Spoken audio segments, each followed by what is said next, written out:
যারা আন্দোলন করছে তারা তো আইন মানবে না। আমার প্রশ্ন হচ্ছে যে সেই সময় যারা আন্দোলন করেছিল তার মধ্যে অনেক মেয়েরাও ছিল।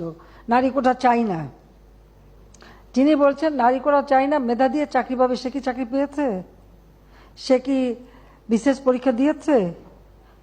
বিশেষ পরীক্ষা কি সে মানে প্রিলিমিনারিতেই সে জায়গা করতে পেরেছে? তো এই বড় কথাগুলি যদি না বলতো তাহলে এখন তো কোথাও না কোথাওটা চাকরি তো পেত। দ্বিতীয় কথা হচ্ছে আমাদের দেশের যে সমস্ত এলাকাটা যদি আপনি দেখেন, সব এলাকা তো সমানভাবে উন্নত না, অনগ্রসর সম্প্রদায়ও আছে, আর কোনো কোনো এলাকা, সেই সব এলাকার মানুষের কি কোনো অধিকার থাকবে না? তো সেই অধিকারের কথা বিবেচনা করেই তো প্রত্যেক জেলা থেকেও যেন কেউ কোনো মানুষ অন্তত চাকরি পায় সেই ব্যবস্থা নেওয়ার কথা।